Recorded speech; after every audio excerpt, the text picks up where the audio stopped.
23절에서 31절까지 말씀입니다. 그들이 날짜를 정하고 그가 유숙하는 집에 많이 오니 바울이 아침부터 저녁까지 강론하여 하나님의 나라를 증언하고 모세의 율법과 선지자의 말을 가지고 예수에 대하여 권하더라. 그 말을 믿는 사람도 있고 믿지 아니하는 사람도 있어 서로 맞지 아니하여 흩어질 때에 바울이 한 말로 이르되 성령이 선지자 이사야를 통하여 너희 조상들에게 말씀하신 것이 옳도다. 일러스되 이 백성에게 가서 말하기를 너희가 듣기는 들어도 도무지 깨닫지 못하며 보기는 보아도 도무지 알지 못하는도다.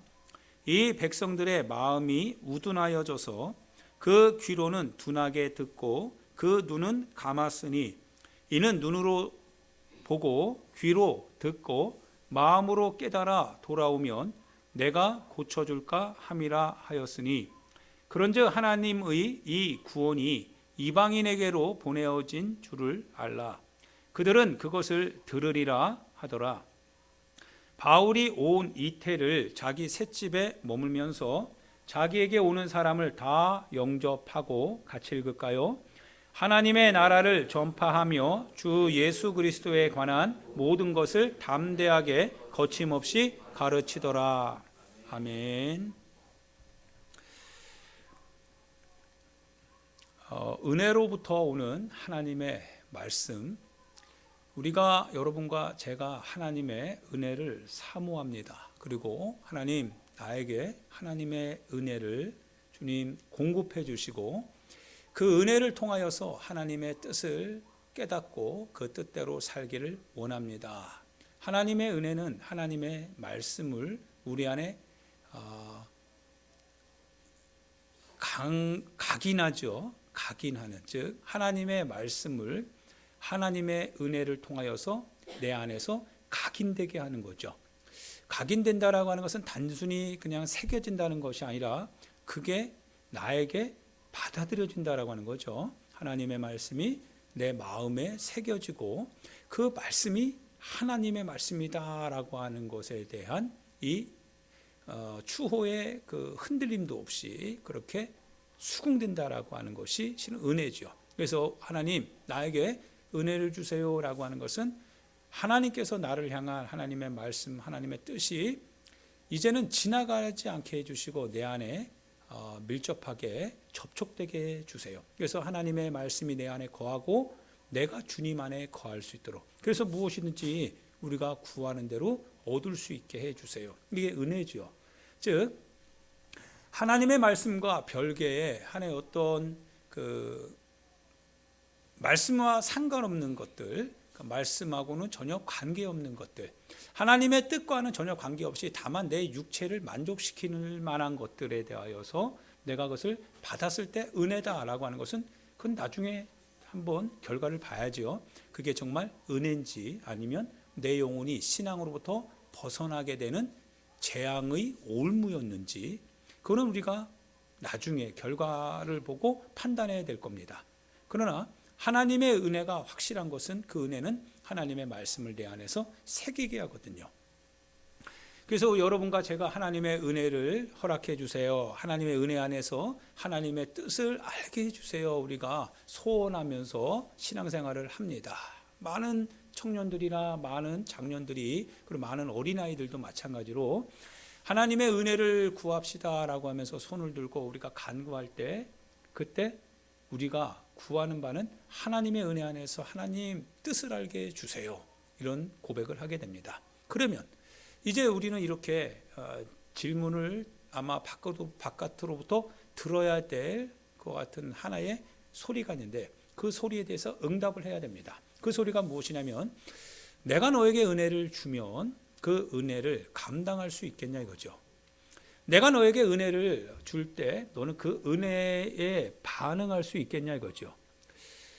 때로는 이 은혜가 우리 안에 다가올 때 그 은혜가 어떻게 보면 우리가 상상할 수 없는 그와 같은 반응해야 될 그 요건을 갖춰야 된다라고 하는 것을 모르고서 구하는 경우가 굉장히 많습니다. 그래서 그가 반응하지 못하기 때문에 실은 우리가 구해도 주님이 실은 웨이트 시키죠. 주지 않을 수밖에 없습니다. 왜? 반응할 수가 없거든요. 그 은혜라고 하는 게 무엇일까요? 삭개오가요, 예수님을 만나죠.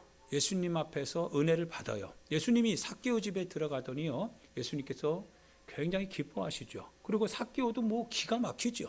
와, 기가 막힌 노릇입니다. 보고 싶기는 해도 그러나 가까이 갈 수도 없는 그런 예수님. 그런데 그 예수님을 보기 위해서 뽕나무 위에 올라갔는데, 근데 예수님께서요, 자기 집에 머물겠다는 거죠. 야, 기가 막힐 노릇 아닙니까? 예수님이 여러분의 집에, 여러분의 영혼에, 여러분의 삶에 머물겠다는 거예요. 여러분, 기가 막힐 노릇이죠. 과연 그게 정말 가능할까? 내 집에, 내 삶에, 내 하는 행사에, 내가 계획하는 바에 우리 예수님께서 내가 너 그 안에 함께 할게. 내가 너와 이제 보는 게 아니라 듣는 게 아니라 내가 너와 같이 기숙할 거야. 거하겠다라는 거죠. 야, 놀랄만한 거 아닙니까? 주님이 주시는 은혜 앞에 그래 삭개오가 반응을 합니다. 어떻게 반응합니까? 삭개오가요, 주저하지 않아요. 자기가 행했던 죄에 대해서 회개합니다.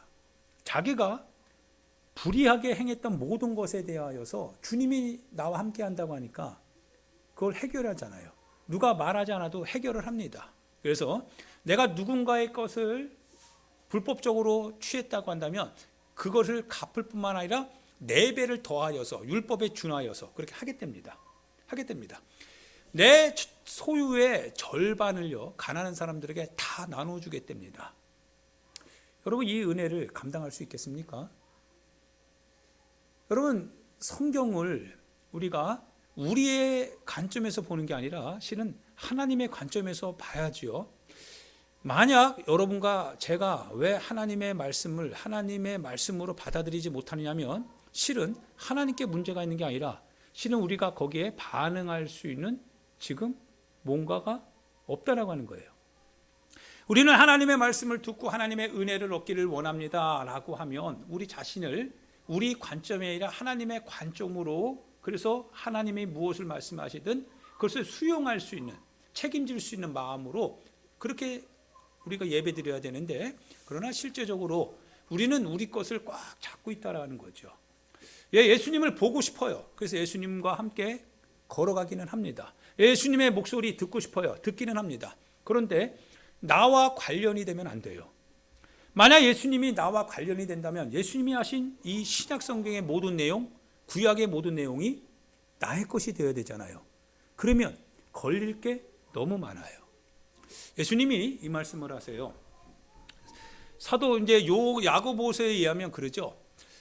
어떤 배고픈 사람이 있다고 합니다. 그래서 그 배고픈 사람을 우리가 봤어요. 그래서 이런 얘기합니다.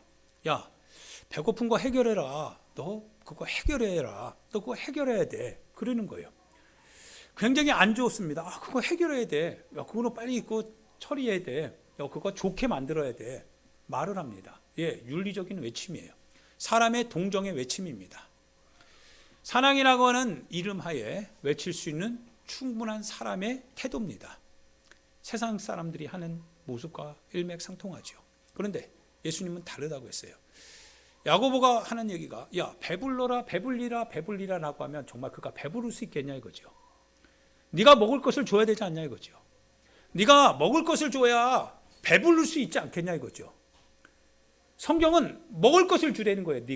네가 먹을 걸 주라는 거예요. 그런데 세상은 배고픈 그 사람의 사정을 어떻게 해결하는지에 대해서 알려주기만 합니다. 본인이 해결하려고 하지 않는다는 사실입니다. 우리는 하나님의 은혜를 사모합니다. 하나님의 은혜를 받으면 그럼 여러분이 줘야 됩니다. 사랑하는 여러분, 이 컵을 오늘 새롭게 했어요. 실은 감사해요. 너무 감사하고, 왜냐하면 그 컵을 이렇게 쓰다 보면 이게 물들거든요. 그것을 누군가가 이렇게 보시고, 그래서 보기가 좀 그러셨나 봐요. 그래서 하나를 이렇게 주셨어요. 뭐 얼마 되진 않아요. 그런데 그것을 볼 때 분명히 보게 되면 마음에 뭔가 들어오죠. 저건 바꿨으면 좋겠다. 누구나 바꿨으면 좋겠다라고 하는 마음을 다 가지고 있습니다. 그러나 바꾸는 사람이 있어야 되는 거죠. 은혜는 뭡니까? 바꿔야 되겠다라고 하면서 바꿀 수 있는 행동을 하는 게 은혜 아니겠습니까? 우리 교회도 마찬가지죠. 사랑하는 여러분, 이 교회에 일어나는 모든 일들을 이렇게 쭉 한번 살펴보면 우리가 이거 필요하다, 이거 필요하다라는 거 다 누구나 알 수 있습니다. 그런데요, 여러분, 은혜를 받으면 그 필요한 것에 대하여서 필요하지, 그리고 자기가 그거를 공급합니다. 그게 은혜 아닐까요? 세상 사람들의 윤리는요, 거기에 대해서 이론을 진술만 합니다.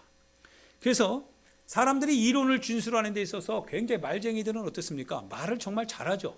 말을 통하여서 사람을 설득하고 사람에게 인기도 얻고 사람에게 여러 가지 모양으로 영향력도 끼칩니다. 그런데 말을 해요. 말은 하는데 정말 그가 조그마한 거 하나도 책임을 져야 될 그 같은 상황에 처한다면 정말 그가 책임 있는 사람이라면 자기가 그렇게 많은 말을 하는 것만큼이나 행동이 와야 될 겁니다. 만약 그가 말에 행동이 따라간다라고 하는 것을 알고 있다면 그렇게 말을 많이 할 수가 없을 겁니다. 그러나 때로는 사람이 말을 많이 하지만 행동하는 데 있어서는 말만큼 따라가지 못할 때 저 사람 앞뒤가 좀 다르다라고 이렇게 표현을 하지요. 어떻게 보면 오늘 기독교 안에서요, 사랑이라고 하는 걸 너무 많이 외쳤지만 그러나 실제적으로 사랑이라고 하는 그 행동에 있어서 어떻게 보면 교회 안에서도 그 사랑이라고 하는 함께하는 이 희생, 섬김, 이것이 공허하였기 때문에 교회 안에서도 서로 실은 인정하지 않고 또한 그러한 교회를 밖에서 더 이상 인정하지 않죠. 교회는 공의로워야 됩니다. 교회는 하나님의 말씀에 대한 책임을 지고 정의 가운데 사는 게 교회입니다. 그런데 교회 안에서 일어나는 일들을 보면 공의, 책임, 정의 그거 온데간데 없죠. 과연 밖에 있는 사람들이 그런 교회를 향해서 공의로운 교회, 사랑이 넘치는 교회 그렇게 말할 수 있을까 싶습니다. 여러분, 그러면서도 우리는 말을 많이 하죠. 그러나 우리는 이제 돌아봐야 됩니다. 당신의 그 말을 당신이 책임져야 되는데 책임지고 있습니까? 당신이 정말 그 말에 대해서 책임지고 있습니까? 라고 하는 그 질문 앞에 우리 자신 겸손하게 세워야 됩니다. 그게 복음이죠. 복음은 싸구려 복음이 아닙니다. 그냥 길거리 어디 돌아다니면서 듣는 그러한 복음, 그걸 우리의 영혼을 건질 복음이다라고 말하지 않습니다. 예수님이 우리를 구원하시는 그 복음은 주님이 그 복음을 그 몸으로 몸소 실천한 복음입니다. 그 몸으로 직접 실천한 그분이 우리에게 말씀하시기를 너희도 나를 따르라 라고 말씀을 하십니다. 사랑하는 성도 여러분, 복음 앞에 정직하고 진실하게 살아갈 수 있기를 예수님의 이름으로 부탁드립니다. 우리가 책임지는 사람, 우리가 하나님의 율법의 1.1획이라도 땅에 떨어지지 않는다고 한다면, 그래서 예수님이 말씀하시는 바 땅에 떨어지는 것이 아니라 1.1획이라도 없어지지 아니하고 다 이루신다라고 하는 그분의 말씀을 들어보면 그 어느 것 하나라도 우리가 소홀히 여기거나 간과해서는 안 된다라고 하는, 근데 이것을 어떻게 깨닫습니까? 은혜를 받으면 깨닫게 된다라고 하는 사실입니다. 여러분, 이것이 은혜입니다. 은혜를 받으면 이 하나 예수님의 말씀이 깨달아지고 그 말씀의 가치를 알게 되는 순간부터 내 삶의 변동이 일어나게 되는데 여러분 감당할 수 있겠습니까? 여러분 이 은혜를 여러분 감당할 수 있겠습니까? 하나님 나에게 은혜를 주세요 라고 말할 때 그 은혜를 너 감당할 수 있겠느냐라고 하는 질문 앞에 여러분 정말 설 수 있겠습니까? 그런데 놀라운 것은요, 받으면 하더라고요. 하나님의 정말 은혜를 받으니까 정말 말 그대로 말로 하는 게 아니더라고요. 은혜 없이 은혜를 받았다라고 말해도 정말 그것이 말로만 하는 은혜라면 행동하지 않더라고요. 그런데요, 말하지 않아도 하나님의 은혜를 받는 사람을 보면 행동이 되더라 이거죠. 할렐루야. 사람은 행동을 통해서 그 사람이 어떤 사람인지를 그래서 알게 된다라고 하는 예수님의 말씀이 증명되는 것 같아요. 그가 어떤 행동을 하는가, 그가 정말 어떤 행동을 하는가. 세상 사람들도 보는 게 그런 거 아니겠어요?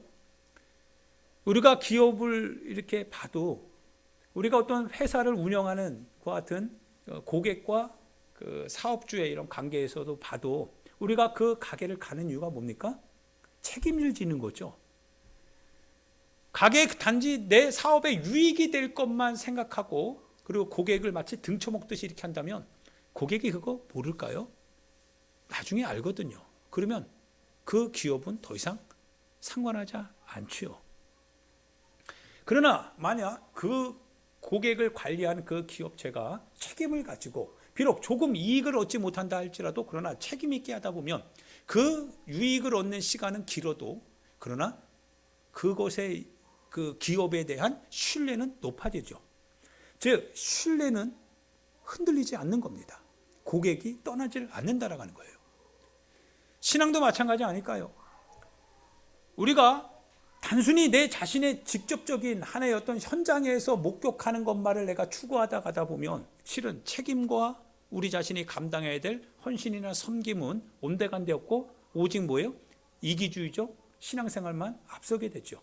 뭔가 취하려고만 하겠죠. 뭔가 내 자신을 중심으로 해서 무엇인가 은혜를 다 끌어안으려고만 하겠죠. 근데 그 은혜는 실제적으로는 너는 나를 따라오라고 하는 것에 대한 내 자신을 향한 주님의 외침이거든요. 은혜 받았다라고 하는 것은 주님의 뜻대로 내가 살기로 결정했습니다라고 하는 내 책임에 대한 주님 앞에서의 응답할 수 있는 그 자격 조건이 열려지는 게 은혜거든요. 그래서 여러분과 제가 반드시 이 하나님의 말씀 앞에서, 그리고 그분의 은혜를 통하여서 우리가 살기로 결정을 해야 될 뿐만 아니라 그 은혜를 받을 때 내 삶에서 일어나는 그 결과, 그 열매에 대해서도 여러분이 충분히 반응할 만한 자세를 가지고 신앙생활 해야 된다는 사실을 여러분 꼭 기억하시길 주님의 이름으로 부탁드립니다. 오늘 사도 바울 선생님이요, 이제 얼마 안 있으면 로마 네로 황제에 의하여서 그가 이제 사형 선고를 받게 되죠. 그래서 이제 참수당하게 되는데요. 참수당하기 얼마 전에 지금 자유로운 하나의 어떤 수감된 상태에서 자유입니다. 그 가운데서 이제 편지를 쓰는 게 로마서죠. 로마서를 쓰면서, 그러면서 사람들이요, 이 사도행전을 쓰면서 사람들이 그 사도행전에 기록된 내용에 의거하여서 보니 사람들이 이 사도 바울 선생님에게 하나님의 말씀에 대해서 들으러 왔다고 합니다. 그래서 23절에 보면 그들이 날짜를 정했어요. 그들이 날짜를 정하고, 그리고 사도 바울이 유숙하는 집에 많이 왔다고 했습니다. 그러면 여러분과 제가 지금 사도 바울 선생님께 갔습니다. 여러분과 제가 사도 바울 선생님이 지금 감옥에 갇힌 상태에서, 그리고 잠시 잠깐 만날 수 있는 기회가 있습니다. 그럼 빨리 찾아가야죠. 여러분과 제가 찾아갔습니다. 어떤 마음을 가지고 가는지 여러분 다양할 것 같아요. 제가 다르고 유지사님이 다르고 신사님 다르고 조지사님 다르고 다 다를 것 같아요. 어떤 마음으로 가게 됐는지 다 다르죠. 그 마음을 누가 알겠어요. 그런데요, 아침부터 저녁까지요, 이 사도 바울 선생님이 하나님의 말씀을 아침부터 저녁까지 계속 말씀을 합니다. 그 당시는 미디어나 이런 게 없으니까 집중력이 대단했을 것 같아요.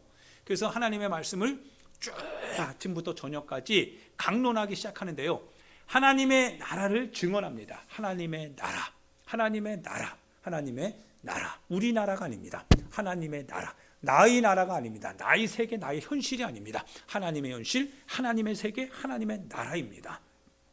하나님의 나라를 증언합니다. 하나님의 나라에 가려면 하나님의 나라는 어떤 곳인지, 하나님의 나라가 우리의 삶에 어떤 의미가 있는지, 그 나라의 의미를 우리의 삶의 현장에서 어떻게 실천해 가야 되는지 하나님의 나라를 쫙 얘기합니다. 그리고 모세의 율법과 선지자의 말을 가지고 누구를 증언해요? 예수님께 대하여 뭡니까? 증거합니다. 예수님을 권합니다.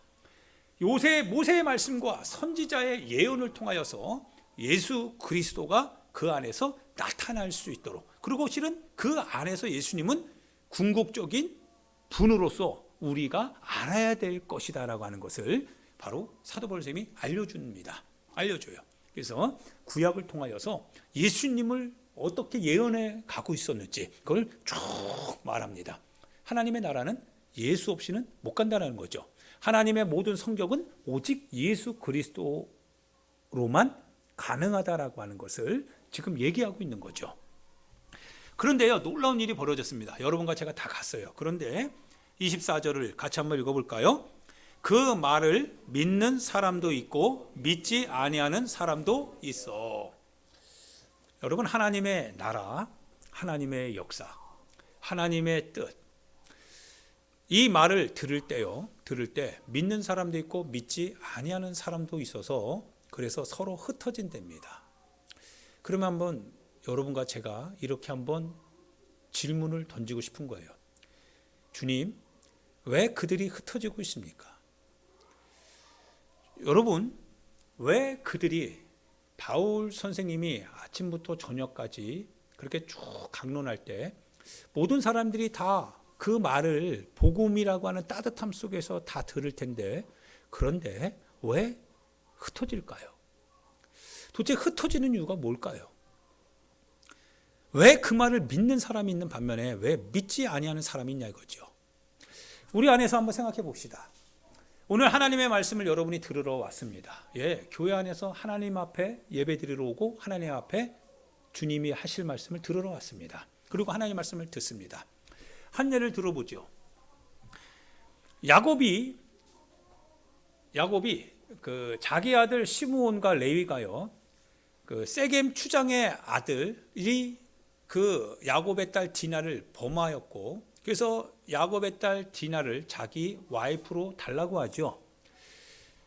야곱이 거기에 대하여서 소식을 듣고 있지만 아직 아무 결정을 할 수가 없습니다. 왜냐하면 이방인의 아들에게 딸을 주는 것은 있을 수가 없는 거거든요. 그런데 디나에게는 그 오라버니 12명이 있죠. 오라버니가 있어요. 12명이 될는지 얼마나 될는지 모르겠지만 그 디나가 어느 이추인지를 알려주지 않으니까요. 그러나 분명히 디나에게는 오라버니가 있다고 말씀하고 있습니다. 그 오라버니 중에 시므온과 레위가 있죠. 시므온과 레위가 자기 동생, 여동생 디나가 그 세겜의 추장 하몰의 아들에게서 이 겁탈당한 것을 알고 분노합니다. 화가 난 거죠. 아버지는 아무 말 하지 않고 있어요. 그런데 이 시므온과 레위가 이대로 있을 수는 없다 이거죠. 그래서 그 추장의 아들이 자기 동생 디나를 달라고 하니까 계획을 짭니다. 우리 민족이 너희들과 사돈을 맺기 위해서는 하나님의 하나의 원칙이 있다. 그 원칙이 뭐냐면 할례하지 않으면, 모든 남자가 할례하지 않으면 우리의 딸을 줄 수가 없다.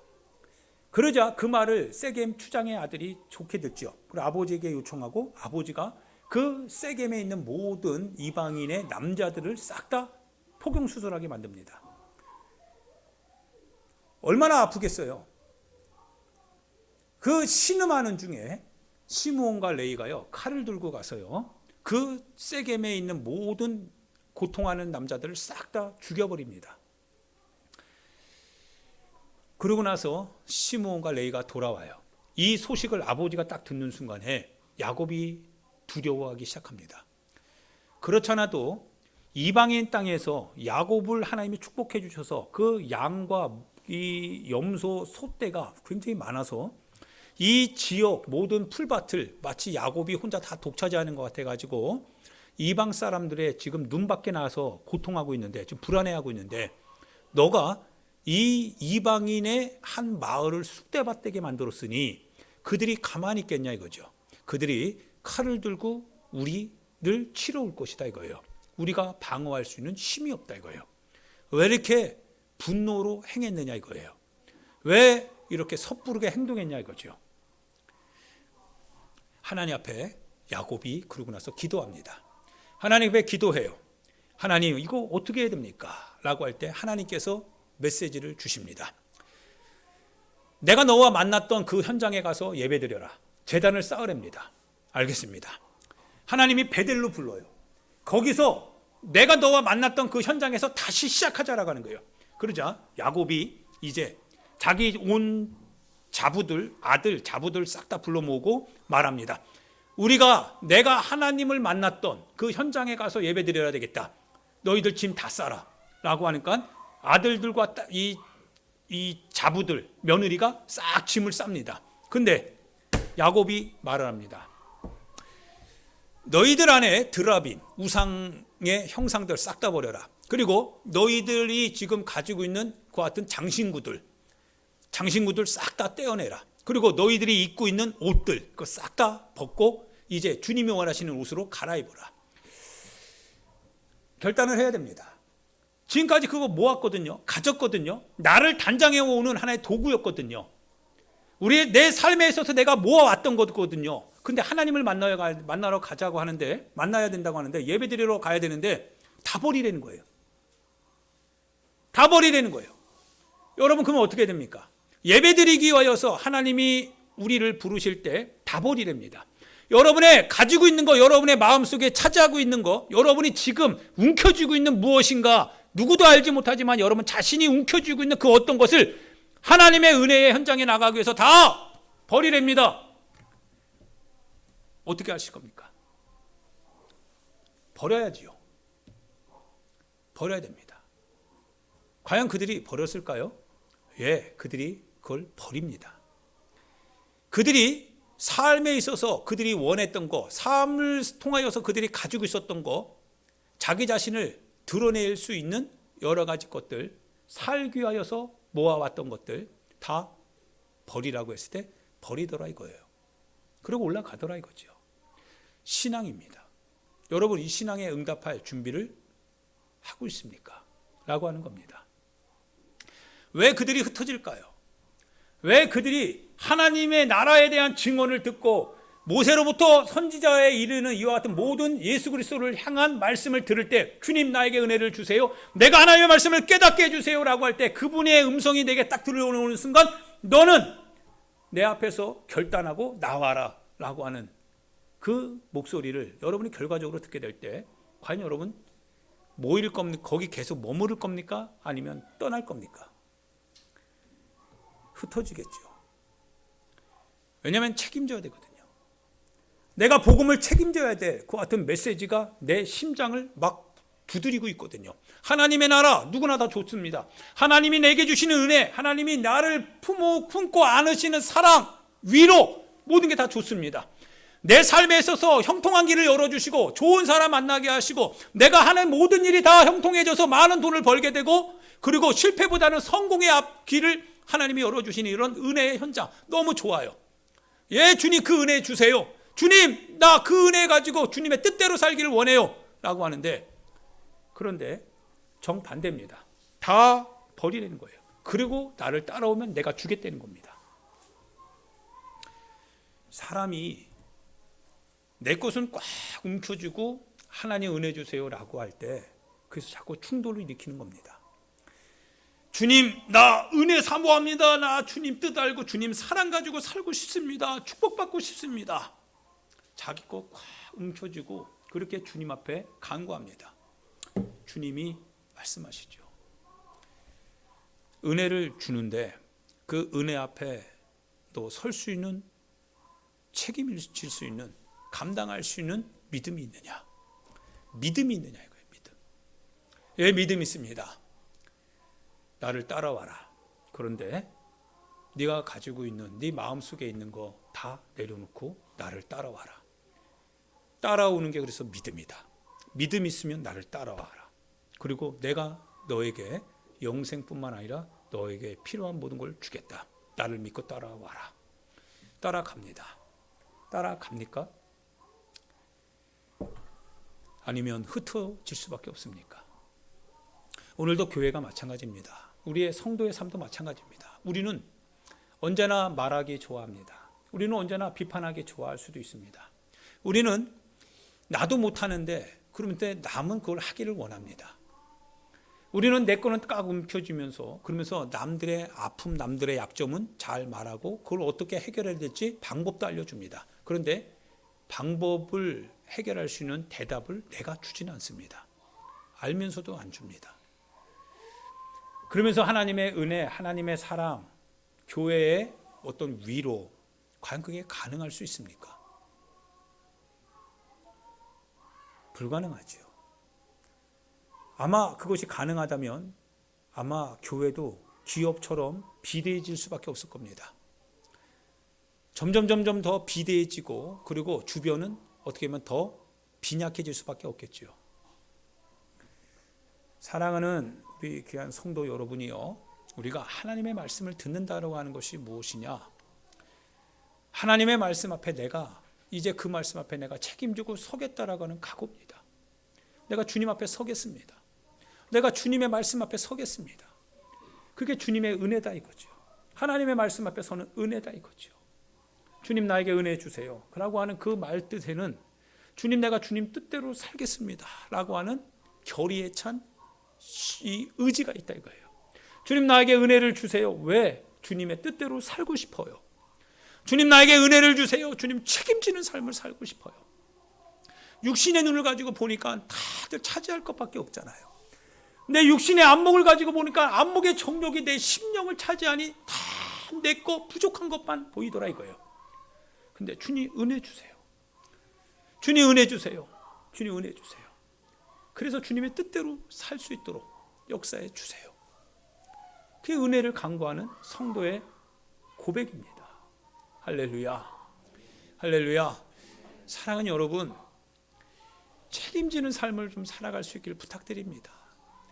우리 각자가 실은 자기 자리에서 책임지는 삶을 살아갈 때 주님이 하시지 않겠어요? 내가 하나님의 말씀 앞에 정직하게 반응하고 하나님의 뜻을 내가 알기 위하여서 그 뜻을 붙잡고 내 삶을 살기 위하여서 주님 나에게 은혜를 주세요라고 하는 결의에 찬 기도를 해 나갈 때 하나님이 교회와 성도의 삶을 책임지지 않겠습니까? 먹을 거 입을 거 무엇을 마실 거 생각하지 마라. 이 모든 것은 세상 이방인 사람들이 구하는 것이요 너희 하늘아버지께서는 이 모든 것이 너희에게 필요한 줄을 다 알고 계시지 않느냐. 그런즉 너희는 먼저 그의 나라와 그의 의를 구해라. 그의 나라와 그의 의를 구하라. 너희의 삶은, 너의 먹을 것은, 너의 입을 것과 너의 마실 것은, 이 필요한 모든 것은 하늘에 계신 너희 아버지께서 더하여 주시는 것이다. 걱정하지 말라고 하는 사실이죠. 할렐루야. 이 예수님을 사도 바울 선생님이 전했던 겁니다. 우리가 믿는 신앙의 이 주체가 되는 예수님, 그분이 어떻게 우리의 삶에서 어떻게 믿음을 갖고 구원을 받는지에 대하여서 그것을 강론해 갔던 겁니다. 찾아갔던 사람들이 원했던 대답을 들은 사람도 있겠지만 듣지 못하는 사람도 있었겠죠. 저런 말 들으러 내가 여기 왔나? 내가 저 소리 들으러 얘가 여기 왔나? 내가 복 받으러 왔지. 내가 무엇인가? 내 마음에 어떤 무언가를 얻으러 왔지. 그 말을 들을 때 사람이 흩어지더라 이거죠. 그래서 딱 한마디 사도 바울 선생님이 했다고 합니다. 이 백성에게 가서 말하기를 너희가 듣기는 들어도 도무지 깨닫지 못하며 너희가 보기는 보아도 도무지 알지 못하는도다. 왜? 이 백성들의 마음이 우둔하여졌다는 거예요. 뭐로 우둔해졌습니까? 현실의 삶으로 우둔해졌다는 거예요. 현실적인 자기의 삶에 의하여서 우둔해져 버려서 하나님의 뜻을 지금 들어도 보아도 깨닫지 못하고 볼 수 없다라고 하는 거예요. 그래서 그 귀로는 둔하게 듣고 그 눈은 감았다라고 하는 거예요. 왜냐? 눈으로 보고 귀로 듣고 그래서 마음으로 깨달아. 그래서 주께로 돌아가고 싶은데 돌아가면 주님이 행여나 고쳐주실까 봐. 그게 두렵다는 거예요. 지금의 내 삶이 더 풍성하길 원해서 이 길이 맞는 것 같아서 주님 앞에 갔는데 근데 주님이 그거를 고쳐줘 버리면 다 버려야 되잖아요. 다시 거꾸로 시작해야 되잖아요. 이게 두려운 거예요. 그 말씀대로 살면 뭔가 잘못될 것 같아서 두려운 거죠. 신앙이 왜곡되었습니다. 신앙이 내 자신의 어떤 하나의 어떤 모습을 합리화시키는 도구로 전락되어진 성도의 모습이지요. 나를 위한 신앙, 내 뜻이 받아들여지는 신앙, 내가 원하는 것을 성취할 수 있는 신앙, 왜곡된 거지요. 잘못된 거지요. 신앙은 주님이 부르신 대로 행하는 게 신앙이죠. 부르신 자의 뜻을 따라서 내가 순종하며 나아가는 게 신앙이죠. 그래서 책임이 따른 겁니다. 그 안에는 하나님을 향한 신뢰의 바탕을 이루는 책임, 그 책임을 가지고 주님의 신뢰 앞에 서는 겁니다. 나 주님을 신뢰합니다. 주님이 그렇게 하라고 하신 것을 나는 신뢰하오니 나는 주님의 하신 말씀을 책임지겠습니다. 주님, 내가 그대로 행할 때 주님, 신뢰하는 주님이 이끌어 가실 것을 믿습니다. 라고 하는 것에 대한 고백이 신앙 생활이지요. 그래서 주님 나 고쳐주세요 라고 하는 거예요. 주님 나 고쳐주세요. 주님 나 고쳐주세요. 주님 은혜 주셔서 나 고쳐주세요. 나 고쳐주세요. 내가 가는 길 인정하고 주님 내가 이거 원하는 건데 이거 허락해 주세요. 이거 많은 걸 주세요. 풍성하게 얻게 해주세요. 내가 선택하고 싶은 이런 거 다 나에게 주세요 라고 하는 게 아니라 주님 나 고쳐주세요. 주님 내가 내 욕심대로 행하려고 하는 거 고쳐주세요. 내가 내 원하는 대로만 내가 살려고 했던 거 주님 나 고쳐주세요. 주님 그래서 나 은혜 받기 원합니다. 주님의 뜻을 알고 그 뜻대로 사는 은혜를 난 사모하며 주님 앞에 나아갑니다. 나 은혜 주세요 라고 하는 것이 신앙 생활이다 이거예요. 할렐루야. 사랑하는 여러분, 교회가 하나님의 말씀 위에 서야 됩니다. 하나님의 말씀 위에 세워진 교회를 이루는 것이 여러분 자신들입니다. 여러분들은 하나님의 말씀에서 벗어날 수가 없습니다. 하나님의 말씀으로 똘똘 뭉쳐주신 분이 주님이십니다. 그 주님의 이름을 갖고 모여서 신앙생활하는 게 여러분과 저의 모습입니다. 우리는 주님의 말씀을 들을 때 이미 들은 말씀, 지금도 행하는 말씀, 지금도 그래서 나에게 용기를 주는 말씀. 그래 맞아. 하나님의 뜻대로 사는 이것이 주님 맞구나. 주님 고맙습니다. 감사합니다. 라고 고백하는 그러한 여러분 자신과 우리 교회. 지금 우리는 그런 교회, 그런 성도의 삶을 살아가고 있습니다. 라고 하는 고백이 되어지길 부탁드립니다. 그것이 여러분과 나의 삶입니다. 신앙생활입니다. 주님 오시는 날까지요 흩어지지 말고 바로 이 말씀을 부둥켜 잡고 반드시 이 말씀을 부둥켜 잡고 다른 말씀 없다. 오직 주의 뜻대로 사는 이 하나의 복음, 오직 유일한 복음, 오직 절대적인 복음 앞에서 내 자신이 주님 오실 때까지 그렇게 살아가야 됩니다. 라고 하는 고백을 가지고 신앙생활하는 여러분과 제가 되기를 예수님의 이름으로 축원드립니다. 우리 이 시간 같이 하나님 말씀을 생각하며 하나님 앞에 기도합니다. 사랑하는 여러분, 하나님을 볼 수 없는 것은 하나님이 안 계셔서 볼 수 없는 거 아니라 여러분 자신이 너무 많이 보이기 때문에 그럴 수 있습니다. 내 자신의 삶이 너무 크게 보이고 내 자신의 모습이 너무 크게 보이고 내가 가지고 있는 것이 너무 크게 보일 때 하나님 보여주세요라고 하지만 그러나 보일 수가 없는 것은 내 것이 너무 크기 때문에 주님을 가리고 있기 때문에 그렇습니다. 어느 날 어느 순간부터 우리 자신이 작아지고 어느 날 어느 순간부터 우리 자신이 낮추어지기 시작하면 그때 주님이 보이기 시작합니다. 주님의 뜻이 알려지기 시작하고 주님의 뜻이 우리의 삶에 드디어 자리를 잡기 시작합니다. 그 순간부터는 여러분 자신이 여러분 자신의 삶을 사는 게 아니라 여러분 자신을 통해서 하나님께서 하나님의 삶을 살게 만드는 것이 나타나게 됩니다. 신앙생활이 시작되는 거죠. 기대감을 가지고 주님 앞에 나아가길 부탁드립니다. 기도할 때 주님의 뜻대로 기도하시길 부탁드립니다. 나의 정욕대로 기도하는 것이 아니라 하나님의 뜻을 이루기 위하여서 기도하시길 바랍니다. 주의 뜻을 위하여서 주님의 역사와 주님의 나라와 주님의 권세를 위하여서 여러분 기도하시길 바랍니다. 반드시 여러분을 통해서 하나님의 나라가 펼쳐질 수 있도록 역사가 이루어지게 될 것입니다. 주여 한번 부르고 우리 하나님 앞에 말씀을 생각하며 기도하도록 하겠습니다. 기도합니다.